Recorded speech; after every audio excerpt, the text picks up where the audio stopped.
Okay, Jesse. So, let me set this scene for you. It's the month of October, 1993, just outside Chicago, and there's a group of evangelicals. They've gotten together to draft a statement on a very important social issue. Oh, yeah. Any of this sound familiar? Yeah, evangelicals love to write statements. They do. Makes me think of like the Nashville Statement or the Statement on Social Justice. Yeah, very similar vibes. And so among this group of evangelicals, there's a former editor for World Christian Magazine, there's a retired president of Asbury Theological Seminary, and there's the presidents for both InterVarsity and World Vision. Oh, yeah. Those are some big names. These are like very highly influential people. Okay, yeah. Okay, and so the statement that they drafted, do you want to know what it was? So when did you say this was? 1993. 1993? Yeah, why are all these leaders getting together? Okay, so the statement was called An Evangelical Declaration on the Care of Creation. So almost 30 years ago, prominent evangelicals made a public statement declaring our role in caring for the environment. You're listening to the Love Thy Neighborhood podcast. I'm Jesse Eubanks. And I'm Rachel Zabo. Every episode, we hear stories of social action and Christian community. Today's episode is where the gospel meets environmentalism. And some folks might be a little wary of that term, so for the sake of clarity, the episode is called Environmentalism, but really it's about the earth and ecosystems that God has created and our role within them. And also, since today, any talk of the environment usually involves climate change, that will be a topic that we'll bring up in this episode. Right, but what we're really exploring is the larger context. What is our relationship to the planet? Should Christians care about things like deforestation and melting glaciers? Or is it all just political and a waste of our time in light of eternity? Welcome to our corner of the urban universe.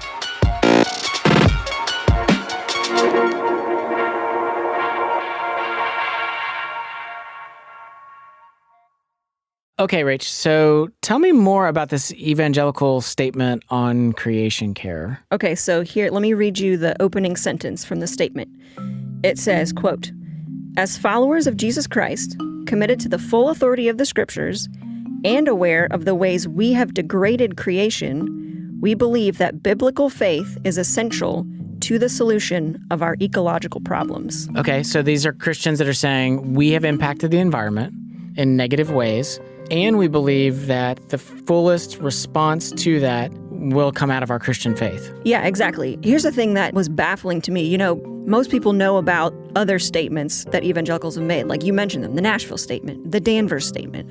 But no one seems to have heard about this statement on creation care. Like when I asked around the office if anyone knew what this was, everyone was like, what? Like they had never heard of this before. Well, yeah, because evangelical Christians, we have a reputation of not getting involved in environmentalism. Just this past June, Christianity Today ran an article called "Why Don't Evangelicals Care About the Environment?" Here's what they write. For most evangelicals, the environment is on a spectrum from a benign lack of interest to a rather more aggressive negative attitude toward the environment. Which is interesting to me because society at large is really concerned about the environment. So there's this organization called YPulse, and they do a survey every year in the United States asking each generation the open-ended question of what is your biggest concern? As a generation, what is your biggest concern? And last year, both millennials and Gen Z had the same number one concern, the environment, more specifically climate change. So like environmentalism is something that all of our society is talking about, but Christians seem to not want to talk about it, or they just don't have anything to add to the conversation. Well, hold on. I don't think that's entirely true. So the term environmentalism simply means seeking to protect and conserve aspects of our ecosystem. And that, it's actually very biblical. In the book of Genesis, we get our origin story. God is on his last day of creation when he makes us, humans. And then God gives humanity specific instructions for their existence. In Genesis 1:28, he tells them, "Be fruitful and multiply, and fill the earth and subdue it, and have dominion over the fish of the sea and over the birds of the heavens and over every living thing that moves on the earth." Right. This is where we get the biblical calling of stewardship. Look, God has given us dominion over the created world. Right. Like we have a responsibility to care for this world that we live in. And when we talk about dominion, we're getting at this idea of that we are stewards. We're people that are supposed to care for this planet and for what God has entrusted to us. Yeah, and not like dominion as in like, I'm going to rule you with an iron fist. We're made in the image of God, and the way that God has dominion is like, it's loving, it's serving, it's caring. Yeah, that's exactly right. So I guess in this way, we see that environmental care is actually a part of our God-given identity. It's literally a part of who we are at our core. To be made in the image of God means that we are people who steward and care for the creation around us. Yeah, it's interesting that you mentioned that because that's exactly the identity that a girl named Keely Schultz wanted to live into. I grew up, we had an acre and a half of yard, so we would basically just spend our entire days outside playing and looking at the birds, looking at the bugs, and all those kinds of things. So this is Keely. She grew up loving nature and the outdoors, and in fact, when she was in 5th grade, she got a lepidarium for her birthday. Is that like a Labrador leprechaun mix? That's exactly what is that? What that is. No, a lepidarium. It's a cage for housing butterflies. Okay. And it came with these little painted lady butterflies that you would order and raise, and we raised them to adulthood, and I thought it was super fun. Keely takes care of these butterflies and lets them go into the wild, and she loves it. And so she starts wanting to learn more about butterflies. And so then I started noticing that we had milkweed in my backyard, and we had milkweed kind of lining the ditches in our streets. So I don't know if you know this, but milkweed actually attracts monarch butterflies, and they use it for food, but they also use it as a nesting site to lay their eggs. Ah, I did not know that. Mm-hmm. Now you know. And that was where monarch butterflies would lay their eggs, and the caterpillars would kind of live their lives, eat, and then grow into butterflies. So Keely's finding this whole thing just fascinating. But she also started to notice a problem. And I also started noticing that the milkweed in the ditches would get mowed. So the caterpillars would all just get killed because the city would come and mow the ditches. So these butterflies were laying their eggs on the milkweed, but these eggs could never grow to maturity because they were repeatedly being wiped out by lawnmowers. And, in Keely's little 5th grade mind, that was a gross injustice. When I learned that they were getting mowed and that so many caterpillars were being killed, especially when that species wasn't doing very well, losing an entire generation of them in this local area. As a child, it was just this super, super tragic thing that I saw. And I was just so passionate about, we need to save these butterflies. I'm going to try to call the city and tell them not to mow, which I never ended up doing. It's so sweet and endearing to hear her describe herself at that age, fighting to save these butterflies. I know. Here's the thing is somewhere deep in the depths of her being, without even realizing she was living into this God-given identity, Keely knew I have to do something. So what I started doing was I had my lepidarium, and every summer I would just go, pick some of those milkweed stalks, bring in the monarch caterpillars, and raise them in my little lepidarium at home so that they would have a chance at life, and then release them when they became butterflies. She's just 10 years old or something, and she's totally living into this God-given calling as a human to rule the created earth. And she actually even started bringing others along with her. I would have friends come with me to find monarch caterpillars on the milkweed, or neighbor kids would bring me caterpillars that they had found in the ditches. I've heard Christians talk before about how different parts of creation praise God literally just by doing what they were created to do. A fish swimming around brings glory to God because it was made to swim.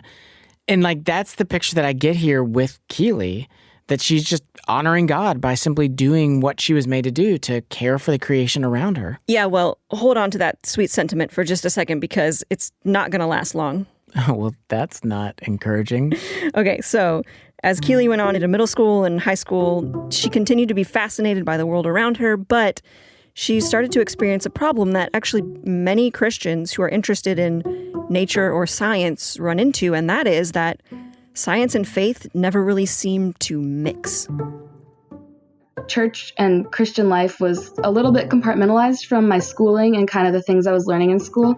So after she graduated, Keely decided she wanted to go to college and learn to integrate her faith with her love for the environment. She enrolled at the University of Northwestern in Minnesota as a science major. And that's a Christian school? Yes, Christian school. Okay. But she ran into a problem because while her interest in the environment had totally been welcomed and encouraged at home, she soon discovered that was not the case on this Christian college campus.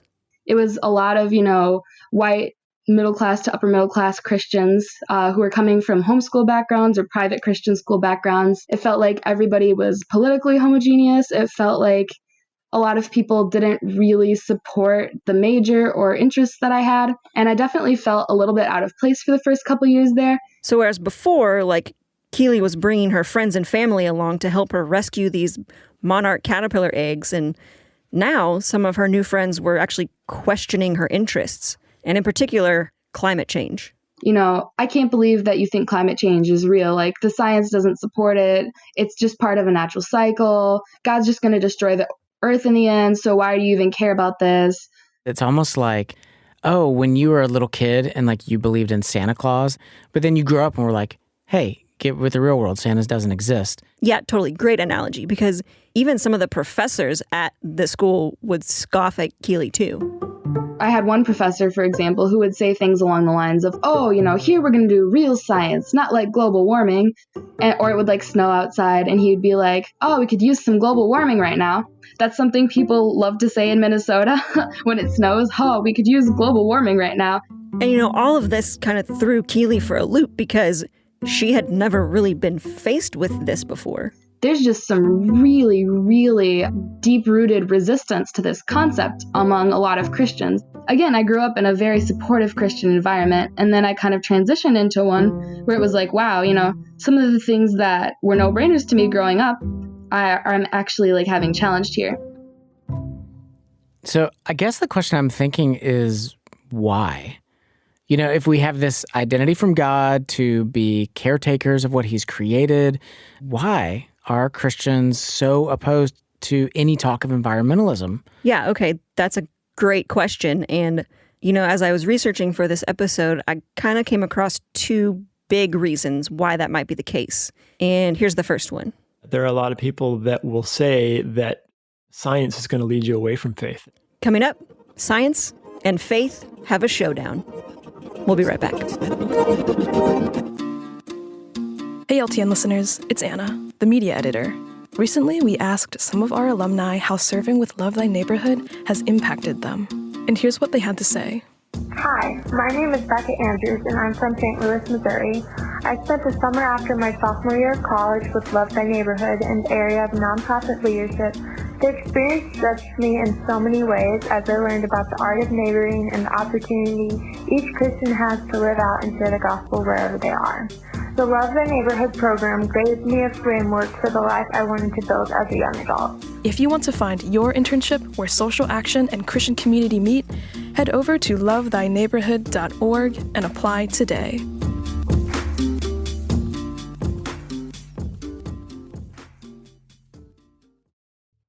You're listening to the Love Thy Neighborhood podcast. I'm Jesse Eubanks. And I'm Rachel Zabo. Today's episode is where the gospel meets environmentalism. Okay, so you've been telling me about Keely Schultz. She's passionate about taking care of the environment. She's gone to college to be a science major. But instead of learning more about how her love of the environment and her faith intersect, she's actually being met with opposition. Right, and you were asking, why is that? And I've got some answers for you. Oh, good. Okay, hit me. All right, so we're going to look at two main reasons why Christians might oppose environmentalism. And the first is that sometimes we're just skeptical about science. Christians see science as an alternative way of knowing. Basically, science can answer our questions. Okay, so this is Dale Gentry. He's actually a biology professor at the University of Northwestern in Minnesota, which is where Keely goes to school. It's going to fill you with questions about the authority of Scripture. It's going to just be a distraction.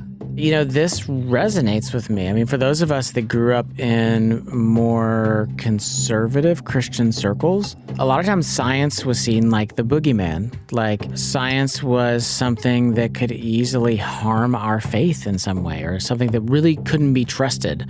According to the National Association of Evangelicals, evangelicals are more than twice as likely as the general public. So that's 29% of evangelicals versus 14% of the general public to say that science and religion are in conflict. Christians say God is acting in my life to accomplish good things. If scientists are saying, well, the energy from the sun is producing food that is feeding the world, then does God have a role in that, right? If we can explain where the energy comes from in the sun, and we can explain the photosynthesis that produces the plant growth, and if we can explain how the fruit exists to perpetuate the seeds of the plant, God doesn't have a role in that. And I think that's really problematic because we've lost our sense for God as the sustainer. We've lost our sense of God having a role outside of miracles. When in fact, God being in the everyday acts of nature and science is something that is repeatedly seen throughout Scripture. There are so many verses. I especially love Psalm 104, which gives us account of God playing an active role in feeding the animals and God playing an active role in the natural cycles of the climate and the sun rising and the sun setting, and that we need to be able to find God in what we understand and can comprehend and know with the help of science. And if we're able to accomplish that, then God is in our lives every day, right? When we see the sunrise, then we experience God. And when we see the sunlight produce, the apples growing in my backyard, then I get to experience God. And so when we see God acting through the processes that God built into creation, then we're no longer waiting for that miracle for evidence of God's role in our life. We learn so much about God's character from nature. I mean, that's why Jesus says, consider the lilies of the field. Look at the birds of the air. Like, Jesus is saying, look at the harmony of nature and the way that God cares for nature, and you are so much more valuable than they. Yeah, nature tells us a lot about God.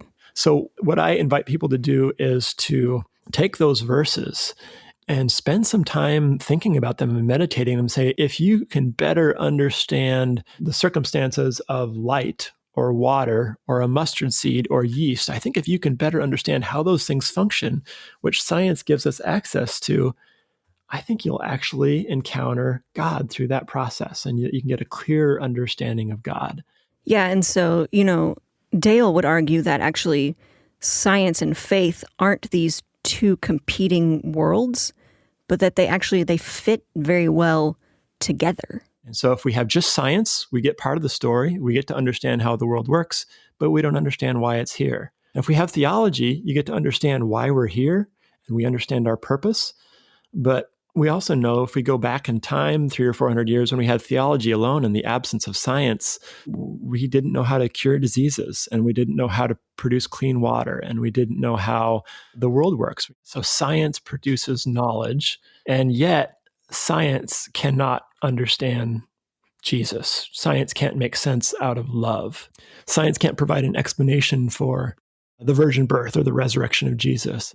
Yeah, so he's saying science can tell us how, but it can never tell us why. Right. I feel like so often those of us that are Christians, our tendency is that when we see something that has a potential threat to our faith, that instead of us keeping it in its proper perspective, we have a tendency to overcorrect and just to throw it out altogether. Yeah, instead of putting science in its proper place of like, this is not answering why, this is answering how, and leading us in the wonder of the why. And I would love to just camp out here this whole episode, and I think that would be amazing, but we got to keep going. We got to keep rolling, yeah.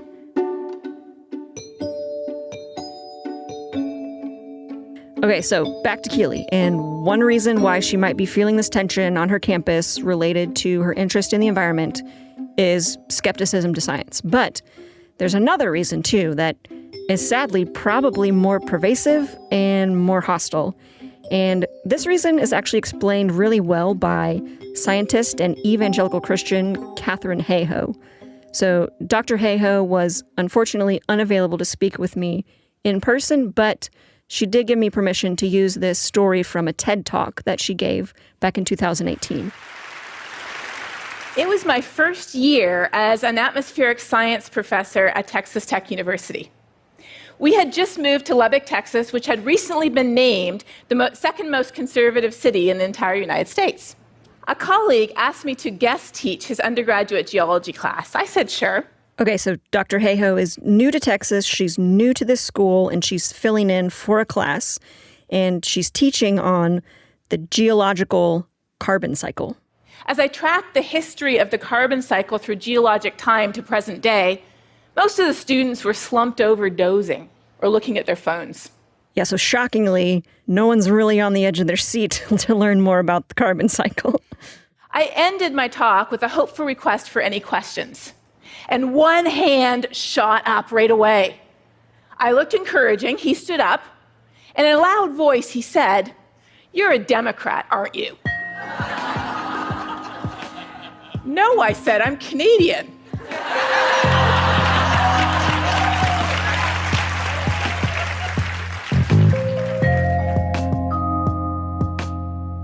That was my baptism by fire into what has now become a sad fact of life here in the United States and increasingly across Canada as well. The fact that the number one predictor of whether we agree that climate is changing, humans are responsible, and the impacts are increasingly serious and even dangerous has nothing to do with how much we know about science or even how smart we are, but simply where we fall on the political spectrum. Okay, so, Jesse, what sector of Christianity is super well known for being highly conservative politically? Yeah, in 2020, evangelicals. Right. More specifically, white evangelicals. Right. Now, that same group, white evangelicals, is also the only religious group where the majority says that there is not enough solid evidence to support climate change. Every other Christian group says climate change is happening and is due to human activity, but not white evangelicals. So here's Dr. Hayhoe again. This time, this is from a clip in an episode from her online video series called Global Weirding. It's crystal clear from both the social science and from the Bible that our objections to the science of climate change have nothing to do with being religiously evangelical. They have everything to do with being politically evangelical. Okay, so she splits apart the idea of being religiously evangelical from being politically evangelical. Right. When she says religiously evangelical, what she means is a set of faith beliefs, theological faith beliefs. For example, like evangelicals take the Bible seriously. They define it as the Word of God. They typically believe that the Word is infallible. These folks are typically going to have very traditional Orthodox Christian beliefs. On the other side, she's talking about those that are politically evangelical. These are folks that tend to vote very conservative, so they tend to be Republican. They also tend to vote around the issues of abortion and same-sex issues. Along with that, those that are politically evangelical, they also tend to be skeptical of science. And so what we're seeing that she's smacking up against folks that are politically evangelical, not necessarily religiously evangelical. And those two things can overlap sometimes. Yes. But that doesn't mean they always do. Right.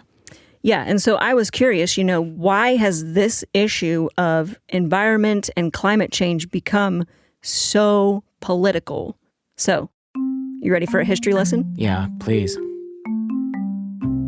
So, did you know that it was actually all the way back in the late 1800s when scientists first discovered this phenomenon that burning fossil fuels releases heat, and that heat gets trapped in our atmosphere? No, that's a long time ago. Yeah, and this is what we call today, greenhouse gases, where the atmosphere acts like a greenhouse. What do greenhouses do? They keep it warm. So it's not even like new science. This is kind of old science. Yeah, we've known this for a long time, but media coverage and wider spread knowledge of this science didn't happen until the 1980s. An article about climate change made the front page of the New York Times. And so that's when people really started paying attention to it and really started talking about it. Because it was suddenly thrust into more public awareness. Yeah, absolutely. And it sort of became this huge component of presidential elections. In 1988, the Republican presidential nominee, George H.W. Bush, actually spoke really boldly about the need to reevaluate some of our practices as it relates to the environment. And he talked about how this was a bipartisan issue that demanded attention. Which in and of itself is sort of amazing. Very few things are bipartisan these days. Right, but we all know, it's not a bipartisan issue today. Well, why do you think that is? What changed? Why is it no longer like that? Well, what happened was in the 1990s, big companies like Exxon Oil, they realized that they were going to be drastically affected by implementing more environmentally friendly practices. And so what they did was they ran entire marketing campaigns calling into question the legitimacy of this climate science. And so now all of a sudden, there was this new idea that all this data, this science, this research, that it could be up for debate, that maybe it wasn't true. And, for the Republican Party at the time, it was in their financial interest to keep all these big companies afloat because they were funneling money into the Republican Party. So what you're saying is that these large companies lobbied the Republican Party for their own financial benefit, but that the campaigns were essentially around the idea that maybe the science isn't reliable and maybe we shouldn't trust it. And eventually that skepticism around the science, it trickled its way down into the general public, and it really just found a way to meet up with evangelicals who were already skeptical about science anyway because of the debate between science and faith. So evangelical skepticism over science, it was an easy marriage with the Republican Party's new skepticism with science. Yes. Here's what I think we need to do. Since we come from a camp that is known for being skeptical about science, is known for being politically evangelical, I think we need to start off with a clean slate, and we just need to take an honest, factual look at the state of our environment. Yeah, that makes sense. And to do that, we're going to talk to this guy. It's not a pretty picture. This is Dr. Steve Boma-Prediger. My name is Steve Boma-Prediger, and I teach in the religion department, run the environmental studies program at Hope College in Holland, Michigan. And as part of his class, he has his students take this quiz. Have what I call a groaning of creation quiz, using the metaphor from St. Paul in the book of Romans chapter 8. So this quiz, it covers 10 different ecological issues, but for the sake of time, we're just going to look at 3 of these questions. So it's quiz time. You ready? I did not do well on quizzes in school. All right. I feel very anxious all of a sudden. Well, there's no penalty if you get it wrong. Okay, here's the first question. How often do you think a species goes extinct? Every year, every week, or every hour? I think every week. Here's Dr. Steve with the answer. It's every hour. 10,000 species per year, about 27 species per day go extinct. That's so much more than I thought it would be. Yeah, isn't that crazy? And so, the natural question is, why is it so many? Yeah. The biggest factor is habitat loss. It's not people going out and shooting birds or other, animals. That's one piece of it, one factor, but the biggest factor is simply we're rendering many creatures homeless. So the big reason that these animals are going extinct is because of us. Yes. Wow. And he also says that that's a big problem. Now, why is that important? Because biodiversity is absolutely crucial to the flourishing of virtually every creature, including humans. That's just one area. So, okay, we're going to go on to the next question. You ready? Yep, I'm ready. How much garbage and solid waste do you think the United States produces every year? Just the United States. And we're going to put these numbers in terms of how many garbage trucks it would fill up. And here are your options on this little quiz. Convoy of garbage trucks that would go from Chicago to New York. B, Chicago to Calcutta. Or C, that would encircle the Earth 5 times. That is a big leap from 2 to 3. This is a huge leap. There's no way it's 3. That's huge. So it's 2. It's the B. It's the second Chicago one. to Calcutta? Yeah. Okay, here's Steve with the answer. Encircle the Earth 5 times at the equator. That's 1 country in 1 year. Oh my gosh. That's so much trash. In 1 year, just the United States produces enough solid waste to encircle the Earth 5 times. Oh my gosh. I'm going to start consolidating my Amazon orders. And that's the thing is it's going somewhere. Where are we putting it? Out of sight, where I don't think about it. Okay, this is the last question. The hottest 14 years on record have occurred when? In the past millennium, in the past century, or in the past 2 decades? Okay, considering we've talked a little bit about global warming and considering that I have gotten the other 2 questions wrong, I'm going to go worst case scenario and say that we are living it, so the last 2 decades. That is correct. Hottest 14 years on record have occurred within the last 2 decades. The last 5 years have been the hottest 5 ever, and January 2020 was the hottest January ever in 140 years of record keeping. And this is from the NASA Goddard Institute for Space Studies Surface Temperature Analysis website.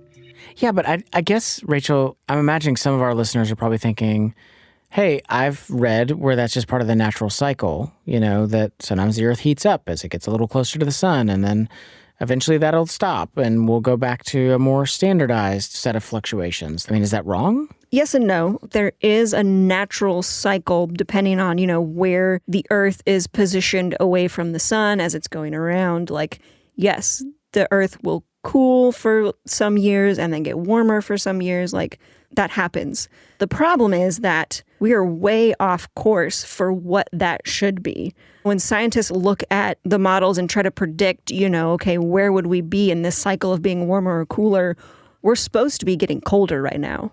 But yet we've had the hottest years on record. So something is fundamentally changing about our planet. Exactly. So that's the end of our Groaning of Creation quiz. So the question is, how are we doing? And the bottom line is that creation is groaning. It's not all doom and gloom, but it's also not sweetness and light. And the overall assessment, not just by me, but many other scientifically trained Earth watchers, is that we have some very serious environmental, ecological problems. Okay, so what he's saying sounds bad, but what about the reality that we do live in a broken world? Of course the Earth is groaning and it isn't functioning as it should. We aren't either, because sin is real and it affects everything. And so we can just wait for God to make everything right again, right? Well, Dr. Steve actually says no, and that's actually kind of just a cop-out answer. Taking the easy way out. And the point is, we're not supposed to just let the status quo be. We are called, as Christians, we're called to bear witness to God's good future. So what it all comes down to is this, is that based on the answers of this quiz, we are not doing a good job of being caretakers of this planet. And so regardless of what you think about global warming, about saving the polar bears, we all need to reclaim our God-given identity as Earth keepers, as those responsible for the ruling and dominion of this created planet. Okay, so how do we do that? Well, to find out, we're actually going to go back to Keeley at college, because there's 3 things we can do to reclaim this identity, and Keeley is about to learn them. So stay with us.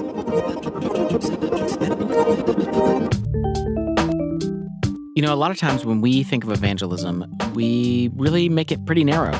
We only think that there's one way to evangelize, one style. But the truth is, there's far more than one. Studies are showing that young adults are reluctant to evangelize, and a lot of the time it's because they cannot see themselves doing that one style of evangelism that just doesn't seem to suit their personality. We would like to help you have a broader view of evangelism so that you can understand how all of us are evangelists, and God's inviting all of us to use our gifts to help other people to know Jesus more. We are excited to announce our new giveaway, the 4 Styles of Evangelism. It is a perfect tool for you to better love your neighbors and be equipped to confidently share about your faith. It's a short, simple download that's going to be clear and help you visually understand the 4 styles of evangelism, where you fit, and where you can still grow. To get this free download, all you have to do is head over to lovethatneighborhood.org/just4you. Again, head over to lovethatneighborhood.org/just4you.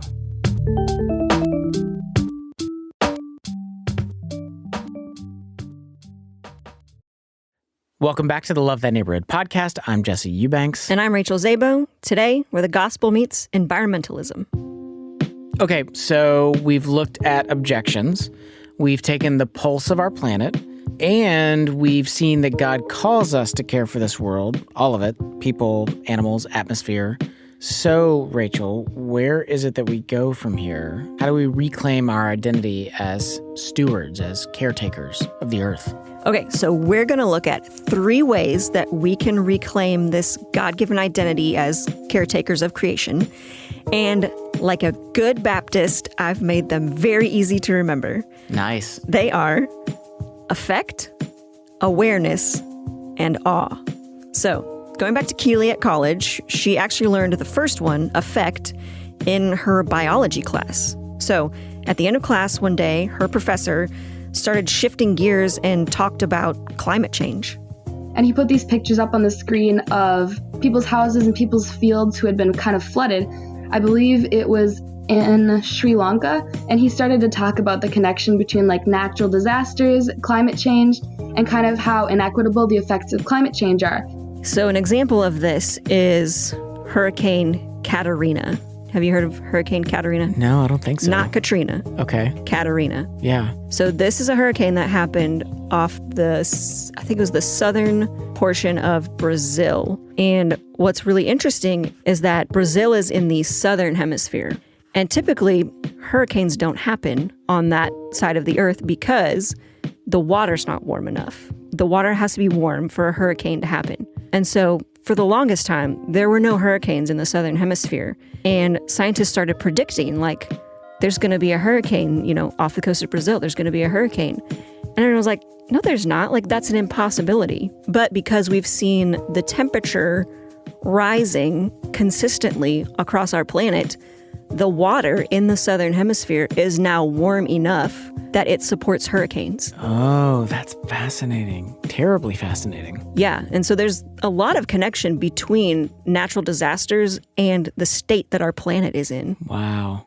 And I just remember that being like a super transformative moment where I was like, wow, like this isn't just ecosystems and animals being affected by this. This is people too. It's just more a matter of trying to show people that there's not a disconnect between human suffering and environmental issues. I'm actually really grateful that people did raise objections initially, because I would say that when I first started to care about this issue, my desire for climate action kind of mostly rested on a scientific basis, which is fine and good, but as people raised some objections, I was forced to also think about it on a theological level and a faith level. This is actually something that's now really important to me on a spiritual level, as well as just like a practical scientific level. So the first thing we can do to reclaim our identity as Earthkeepers is to see the effect environmental issues have on our neighbors.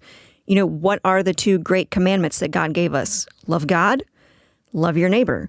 So when we become better stewards of creation, we aren't just loving nature, we're loving our neighbors, especially those who are poor or vulnerable and won't be able to bounce back from certain calamities. Recently, I was reading Tim Keller, and he was quoting somebody else who gave a synopsis of the book of Proverbs.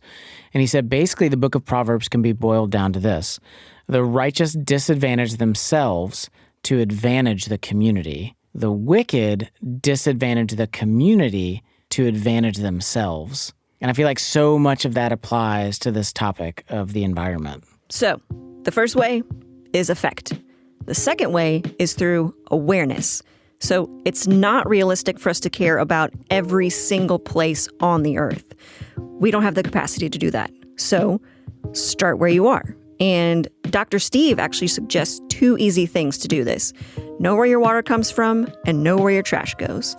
Most people, most students, at least that I talk to, they don't know where their water comes from, with the possible exception of folks who live on a farm and have their own well, or live in a more rural area where they have well water. But most people don't know. I ask them where the local away is, wherever they're from in the world. Do you know where away is? We say we throw things away. Basic principle of environmental science is there is no such thing as away. It's simply a euphemism for some place.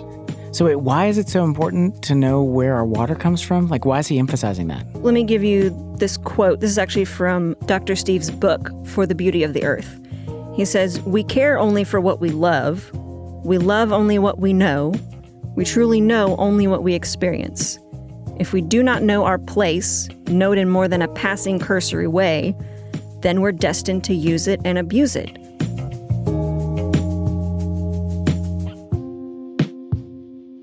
Okay, so the first way was effect, second was awareness, and the last one is through awe, through marveling at the wonder of the created world, and by extension, the God who created it.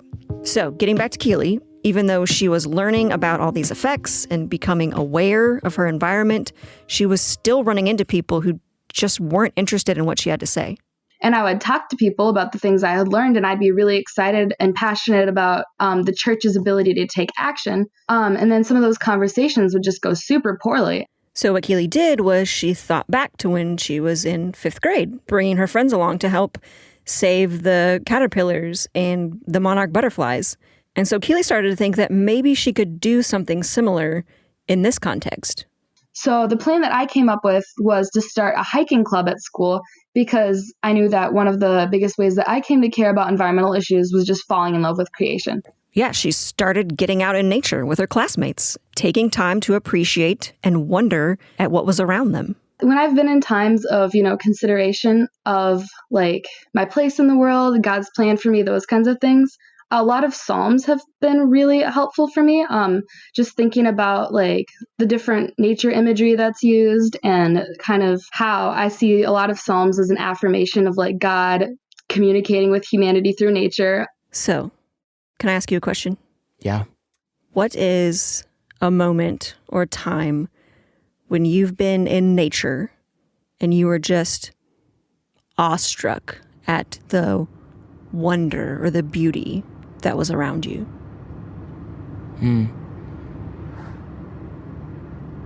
So one time I went camping with some friends. We were in California.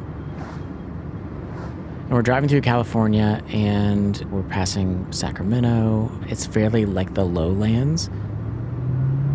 But then we begin to slowly climb through the mountains. We go around these windy roads and we climb and there's evergreens everywhere and mountain, chains starting to surround us.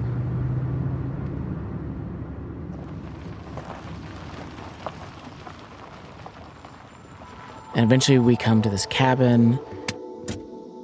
There's a little lake at this cabin, and it was like the most perfect blue water. Like you could see all the way down through this lake.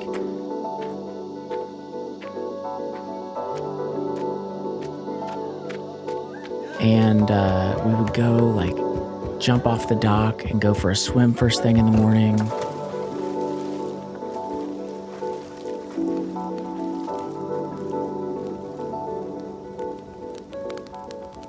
We're so far from electricity at this point. Shortly after we'd put the fire out, I'm laying out in my sleeping bag and I'm staring up at the night sky.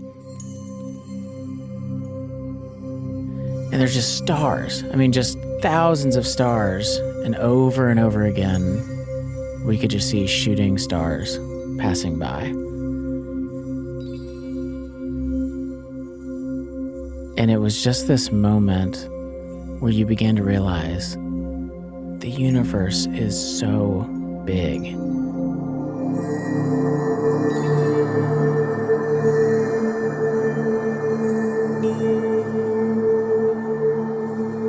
I roll over and I begin to look at these evergreen trees and this lake, and I can literally just hear the sounds of insects, all around me like an orchestra.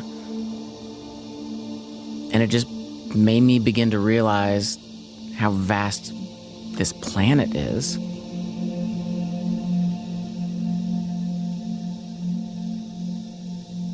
And one of the things that really struck me was, how is it that this God of this universe, how is it that he knows me and sees me? And how is it that he loves me? Because unlike this planet and unlike these stars, I've rebelled against him, and yet somehow, in the mystery of God's love, I'm not disposable to him. He's redeeming me, he's changing me, he's making me new. That's definitely also true for the world that he's created. God loves all that he has created, and he is making it new, and he is telling us that we are caretakers of this good world that he's made. He's given us dominion, he's called us to love it. So when we don't care for this created world that we live in, it makes me think of this Wendell Berry quote where he says our destruction of nature is not just bad stewardship or stupid economics or a betrayal of family responsibility. It is the most horrid blasphemy. We're not just being negligent, we're lying to people about who God is. Because we're telling people that God doesn't care about what he's created. And that's not true. When we care for God's created world, we're telling people that God is someone who cares about all that he creates, including you and the world around you.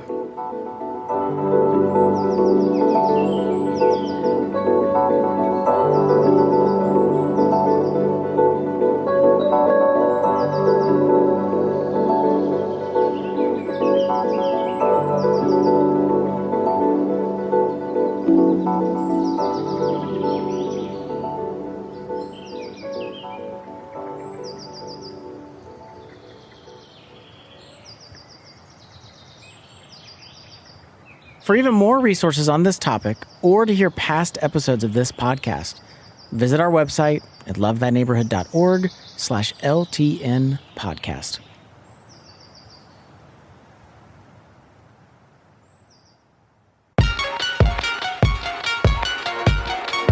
Special thanks to our interviewees for this episode, Keely Schultz, Dale Gentry, and Dr. Steve Boma-Prediger.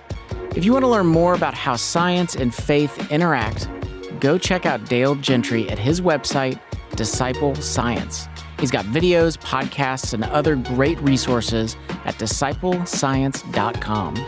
Special thanks also to Dr. Catherine Hayhoe and to our friend Dr. William Nunnery, one of the most brilliant men that we know, who gave us a wonderful science lesson on climate change and Christianity. Our senior producer and host is Jesse Eubanks. Our co-host today is Rachel Zabo, who's our media director, producer, and a woman who cannot match 2 socks to save her life. Our media assistant and audio engineer is Anna Tran. Additional editing by Annalise Collins and additional reporting by Alex DeFreitas. Music for today's episode comes from Lee Rosevere, Poddington Bear, and Blue Dot Sessions. Theme music and commercial music by Murphy DX. Apply for your social justice internship supported by Christian Community by visiting lovethyneighborhood.org. Come serve with us for a summer or a year and grow in both your faith and your life skills. Again, lovethyneighborhood.org. Which of these was a neighbor to the man in need? The one who showed mercy. Jesus tells us, go and do likewise.